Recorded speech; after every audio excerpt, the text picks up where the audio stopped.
The autumn rain fell steadily on the wooden watchtowers of Camp Riverside in Louisiana as Captain Giuseppe Benedetti pressed his face against the cold metal bars of the transport truck.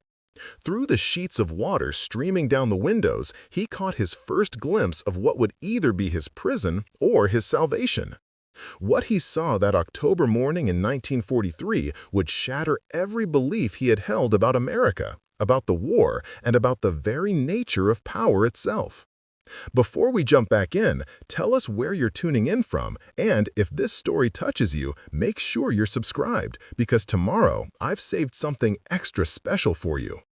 Benedetti, a 29-year-old artillery officer from Florence, had spent the last 18 months fighting alongside German forces in Tunisia.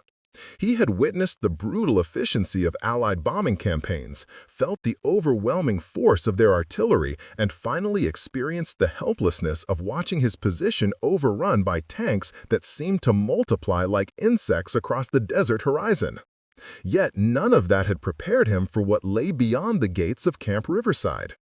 The truck lurched to a stop, and American guards began unlocking the rear doors. Benedetti expected to be herded into barren compounds, perhaps forced into hard labor under the blazing Louisiana sun. Instead, the first thing that struck him was the smell. Not the stench of overcrowded barracks or the acrid smoke of industrial facilities, but the rich aroma of coffee brewing and bread baking. Real coffee, fresh bread.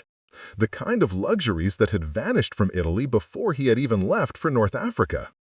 As he and 42 other Italian officers were escorted through the main gate, Benedetti noticed something that made him question whether he was suffering from heat exhaustion or perhaps had been drugged during transport.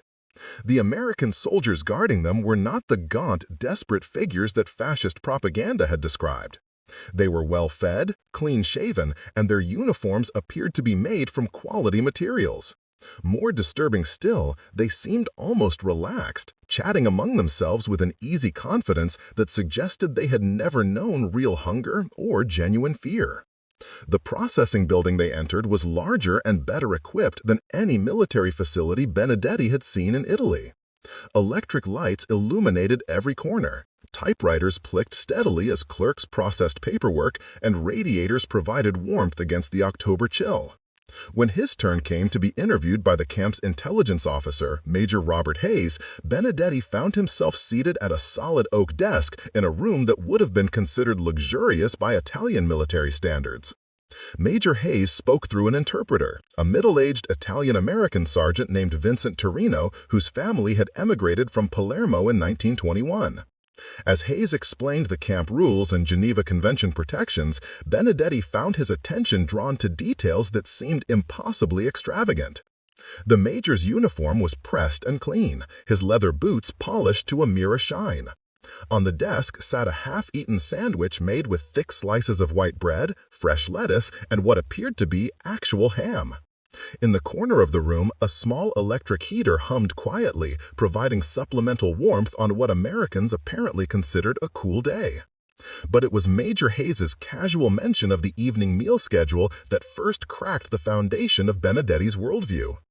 Dinner would be served from 5:30 to 7 o'clock in the main dining hall.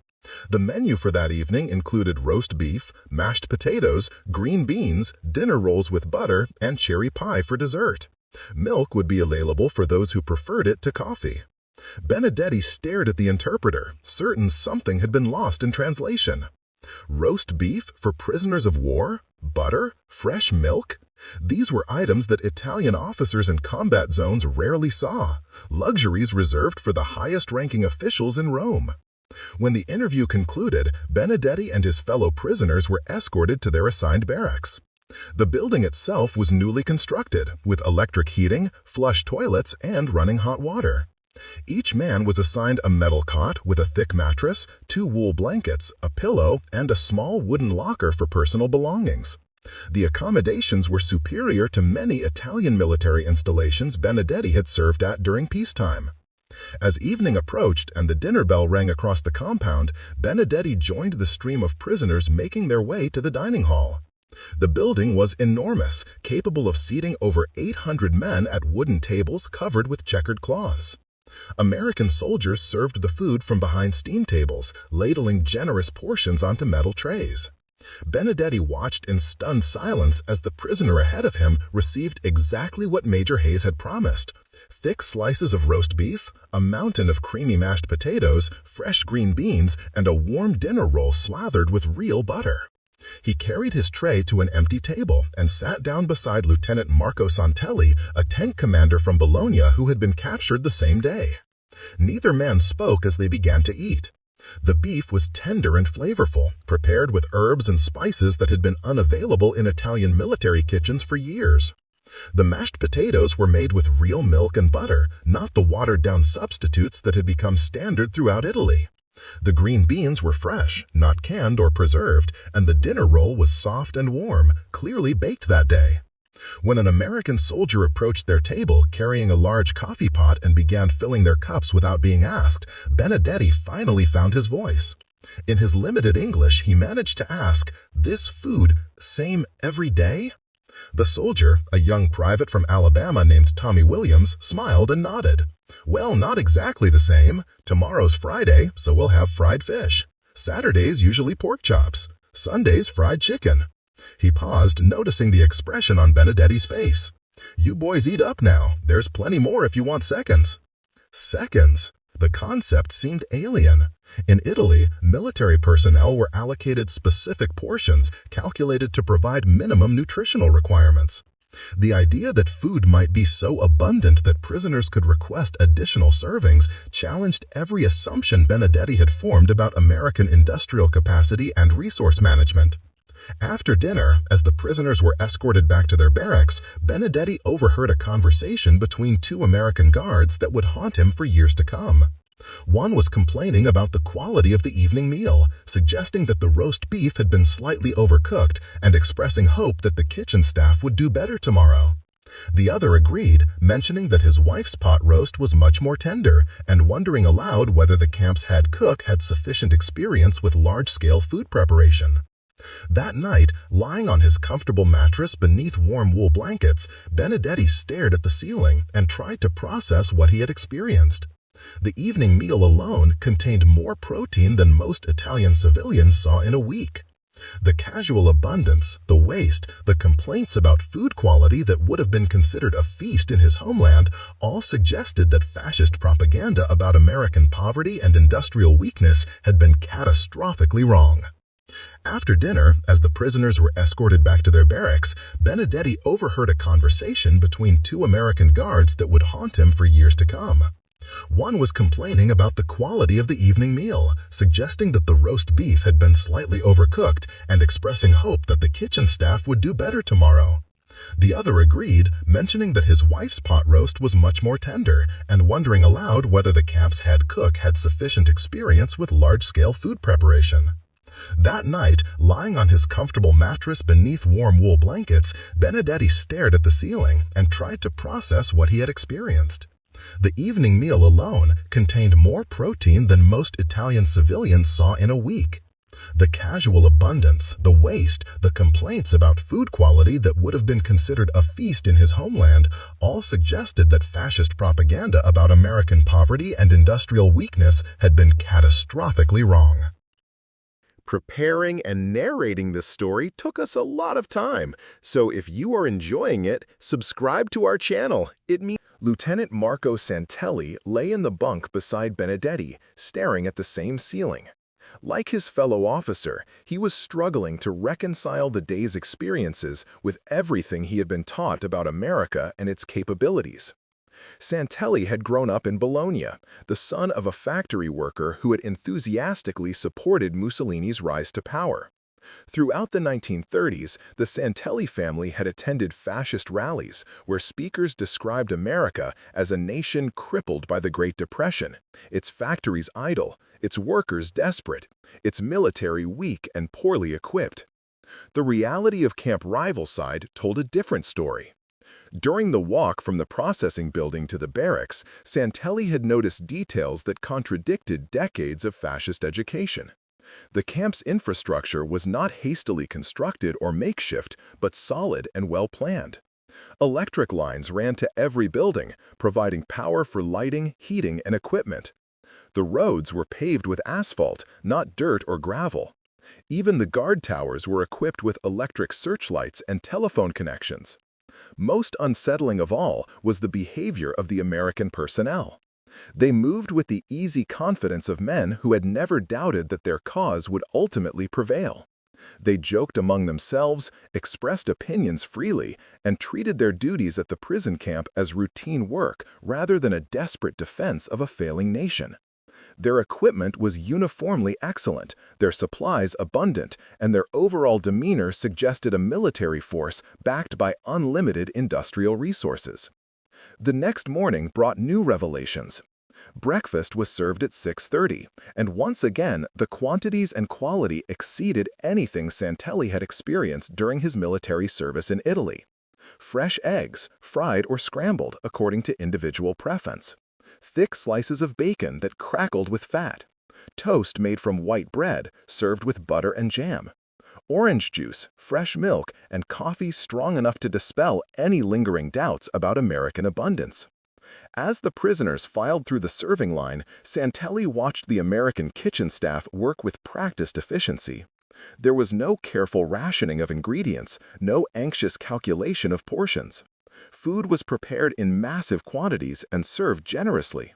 When one prisoner hesitated over the choice between scrambled and fried eggs, the cook simply gave him both, adding an extra piece of bacon for good measure. After breakfast, the prisoners were assembled in the camp's recreation hall for an orientation session conducted by the camp commander, Colonel William Patterson. Patterson was a tall, lean man in his early 50s, with graying hair and the weathered face of someone who had spent years in military service. He spoke through Sergeant Torino, addressing the assembled Italian officers with a mixture of firmness and unexpected courtesy. Colonel Patterson began by acknowledging the circumstances that had brought them to Louisiana. He recognized that they were professional soldiers who had served their country according to their understanding of duty and honor. However, he continued, they were now prisoners of war under American custody, and their treatment would be governed by both international law and American principles of human dignity. The colonel then outlined the camp's daily routine. Breakfast at 6:30, followed by work assignments for those who volunteered. Lunch at noon, dinner at 5:30. Evening recreational activities, including movies twice weekly, athletic competitions, and educational programs. Male privileges, subject to censorship, allowing communication with family members in Italy. Medical care provided by qualified physicians using the same standards applied to American military personnel. It was this last point that particularly caught Santelli's attention. The camp maintained a fully equipped medical facility with qualified doctors, nurses, and modern equipment. Prisoners would receive regular health examinations and any necessary treatment for injuries or illnesses. Medications, including recently developed antibiotics, would be provided without charge.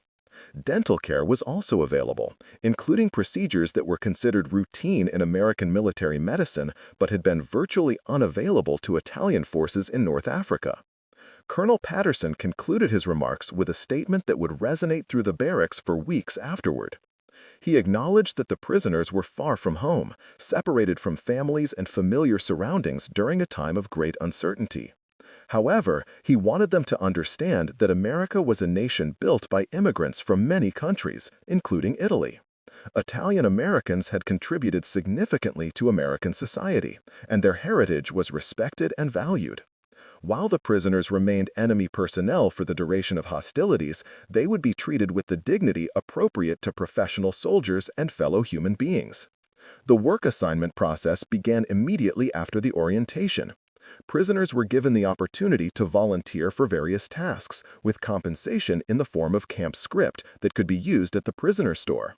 The available positions included kitchen assistants, maintenance and construction, agricultural work on nearby farms, and clerical duties for prisoners with appropriate language skills. Santelli volunteered for kitchen duty, partly out of curiosity about American food preparation methods and partly because of his pre-war experience working in his father's small restaurant in Bologna.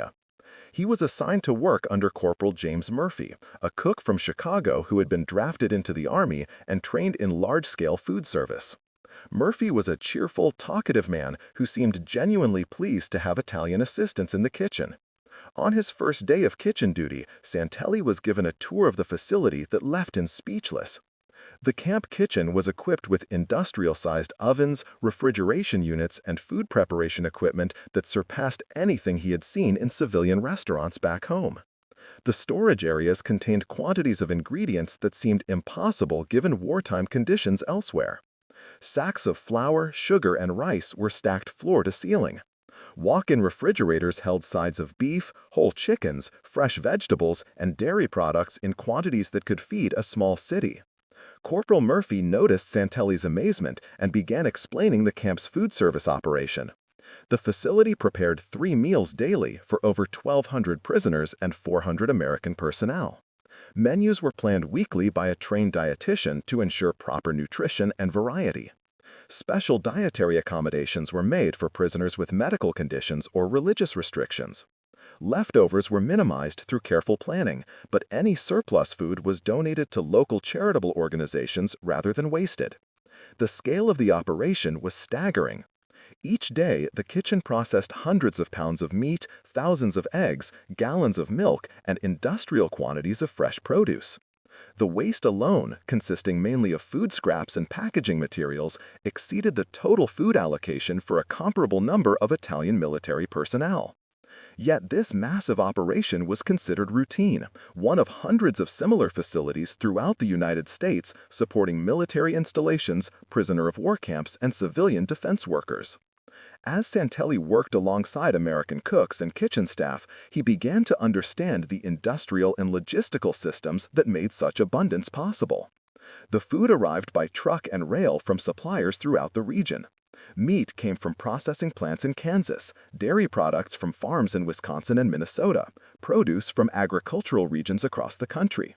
The transportation networks, refrigeration systems, and supply chains that coordinated this flow of materials represented an economic infrastructure of unimaginable complexity and efficiency.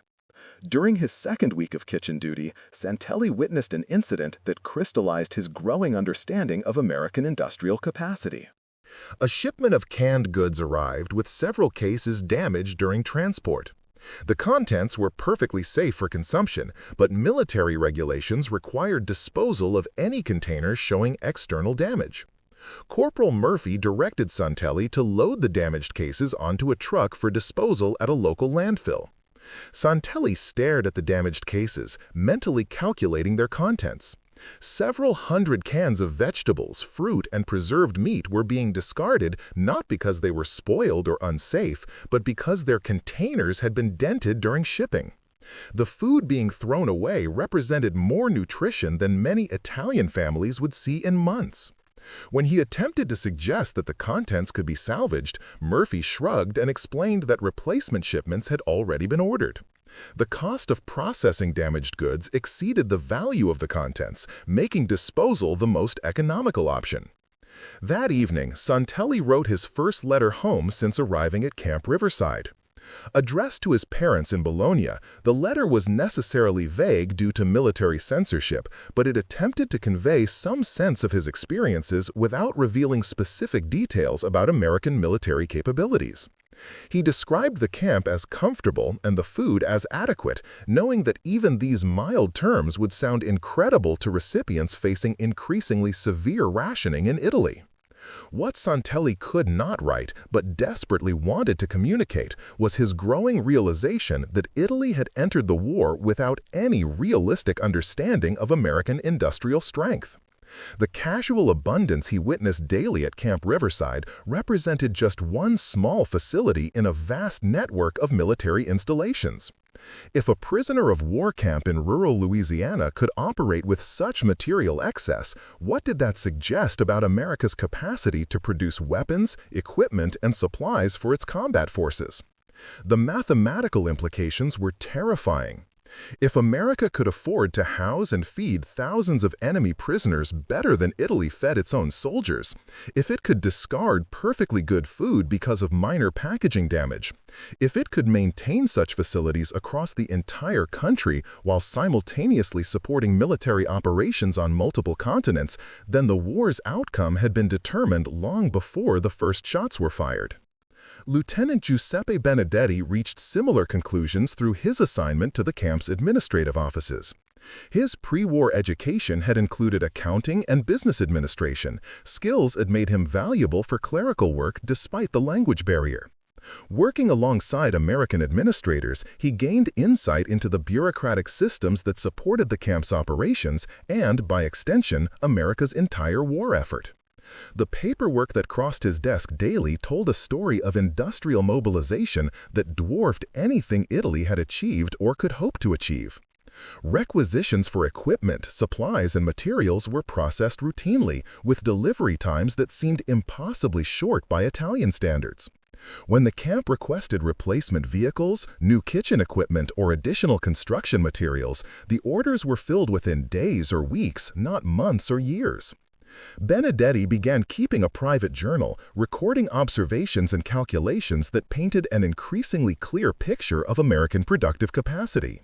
The camp's monthly food budget exceeded the annual allocation for comparable Italian military installations. The facility's electrical consumption, used primarily for lighting, heating, and equipment operation, equaled the total power generation of some Italian cities. The casual manner in which these resources were consumed suggested that they represented only a tiny fraction of available capacity.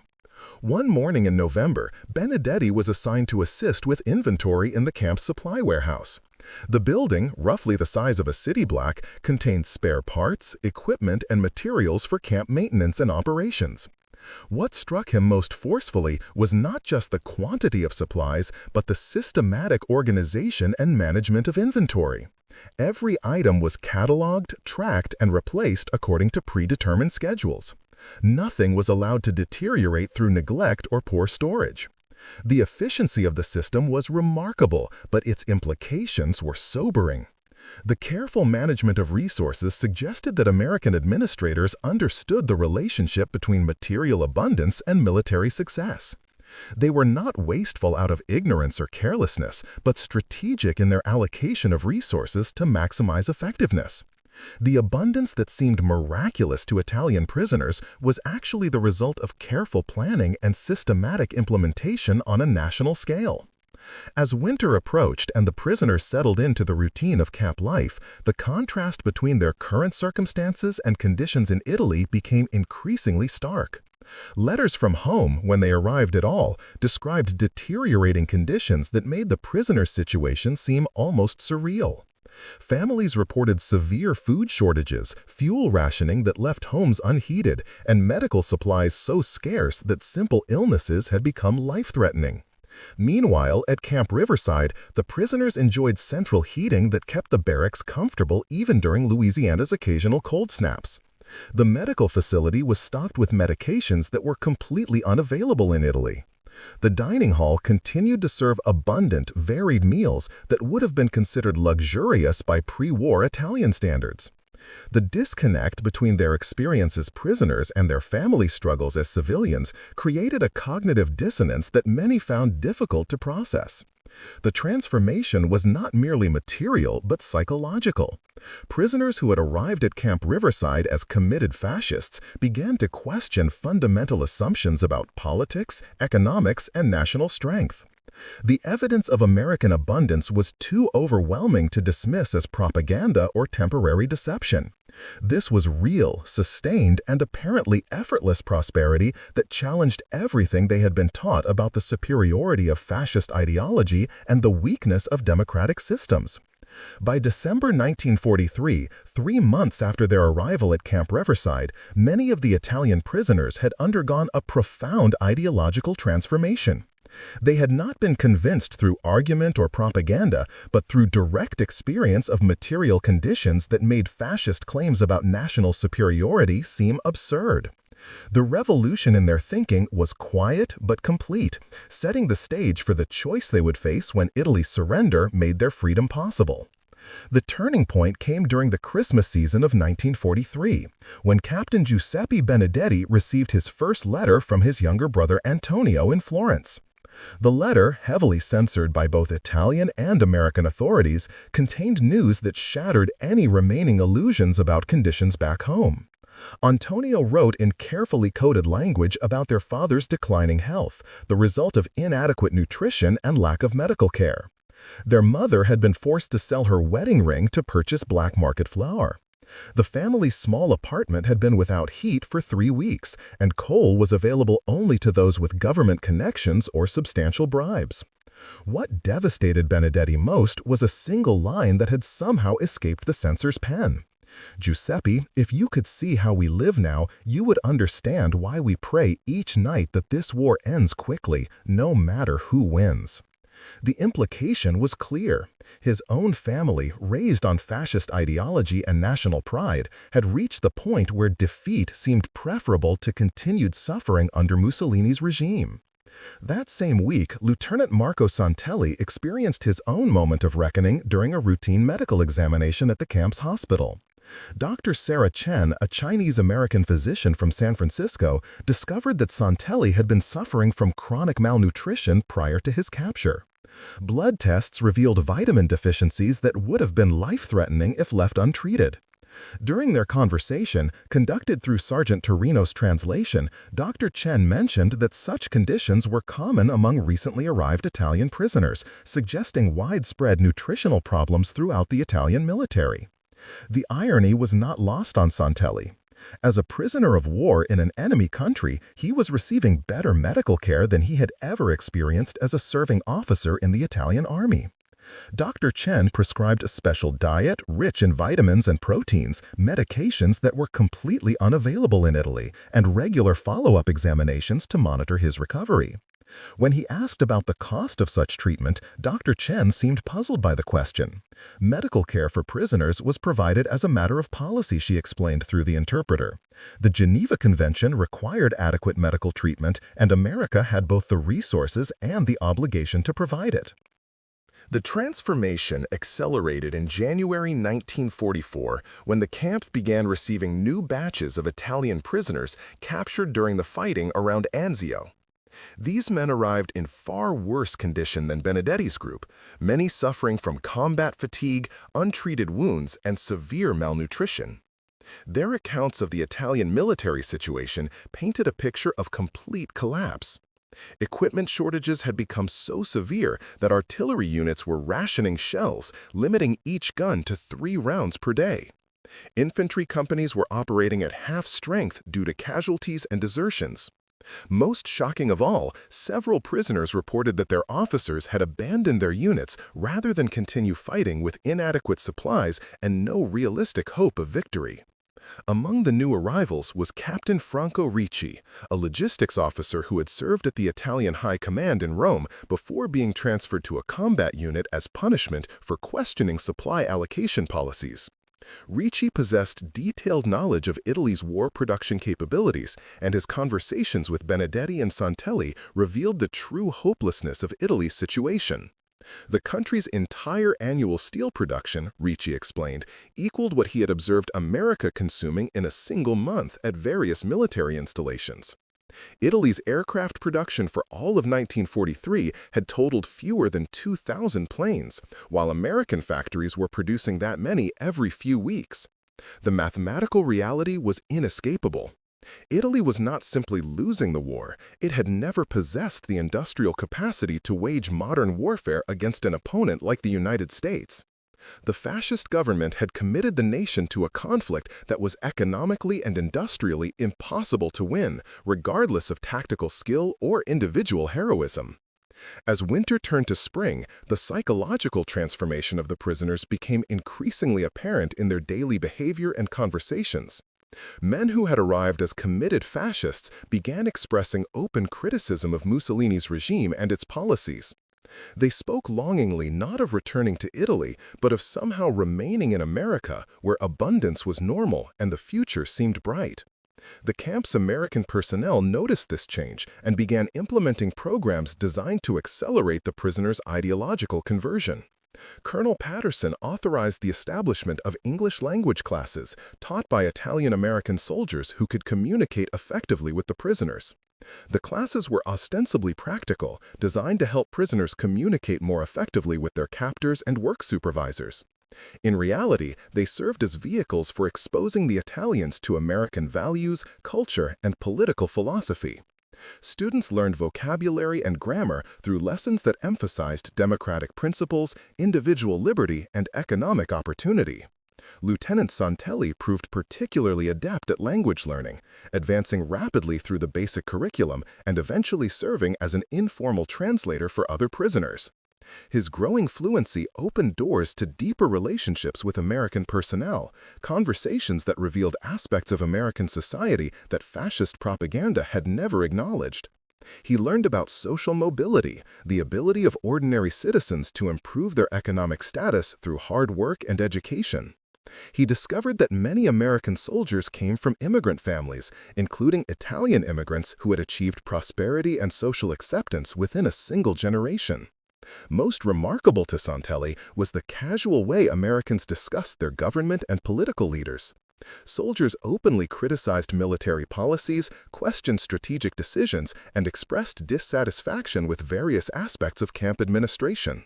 Such behavior would have resulted in severe punishment in the Italian military, yet here it was tolerated and even encouraged as part of normal democratic discourse. The concept that citizens could criticize their government without fear of retaliation challenged fundamental assumptions about authority and political control that had shaped Santelli's entire worldview. Captain Benedetti's transformation took a different path, focused more on economic and administrative systems than cultural values. His work in the camp's administrative offices provided insight into the bureaucratic mechanisms that supported American military operations.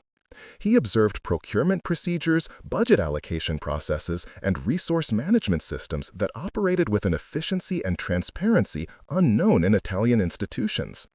Corruption, which had been endemic in Italian military administration, seemed virtually non-existent in the American system he observed. The contrast became particularly stark when Benedetti was assigned to help process requisitions for camp supplies and equipment. Purchase orders were submitted through clearly defined channels, approved according to established criteria, and fulfilled by suppliers selected through competitive bidding processes. Prices were documented, delivery schedules were enforced, and quality standards were maintained throughout the procurement cycle.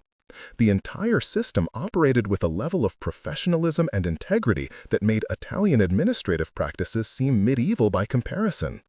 More significantly, Benedetti began to understand the relationship between democratic governance and economic efficiency. The transparency and accountability that characterized American administrative systems were not accidental byproducts, but fundamental requirements of a political system based on popular consent. Citizens who could vote out corrupt officials demanded honest government, which in turn created institutions capable of managing resources effectively. The circle of democracy, accountability, and prosperity was self-reinforcing, creating the abundance that had so amazed the Italian prisoners upon their arrival at Camp Riverside. By the summer of 1944, the ideological transformation of most prisoners was complete. They had progressed through the predictable stages of disbelief, anger at their own government's deceptions, and reluctant acceptance of American sobriety. Some prisoners, particularly older officers with deeper fascist commitments, never fully abandoned their previous beliefs. They constructed elaborate explanations for American abundance, attributing it to temporary wartime conditions, Jewish financial manipulation, or exploitation of other nations' resources. These men remained hostile to American personnel and resistant to educational programs, counting the days until they could return to Italy and resume their previous lives. But the majority of prisoners underwent a fundamental reevaluation of their political and economic assumptions. They came to understand that fascism had failed not because of tactical errors or individual incompetence, but because it was based on false premises about human nature, economic organization, and political power. Democratic societies were not weak and divided, but strong and adaptable. Free markets were not chaotic and inefficient, but productive and innovative. Individual liberty was not a luxury that undermined collective strength, but a necessity that generated collective prosperity. The prisoners' transformation was not merely intellectual, but deeply personal. They had experienced firsthand the material benefits of living in a free society, and they couldn't ignore the contrast with conditions in their homeland.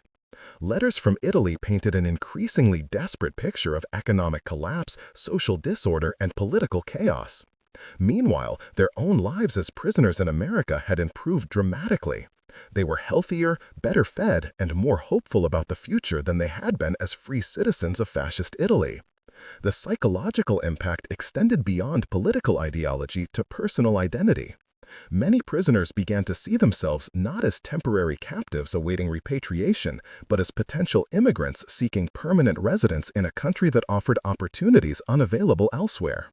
They started learning not just English language, but American customs, studying not just military procedures, but civilian career possibilities, planning not just for the end of their captivity, but for the beginning of new lives as American citizens. This transformation set the stage for the choice that would define the rest of their lives.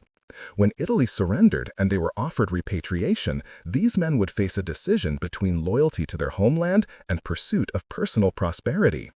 The answer, for most of them, had already been determined by their experiences at Camp Riverside. They had seen the future, and it was American. The spring of 1944 brought news that would test their newfound convictions. Reports filtered through official and unofficial channels that Italy's situation had deteriorated beyond all hope of recovery. The German occupation of northern Italy had imposed conditions even harsher than those under Mussolini's regime. Civilians were being conscripted for forced labor, food shortages had reached starvation levels in major cities, and partisan warfare had created a climate of terror and reprisal that made normal life impossible.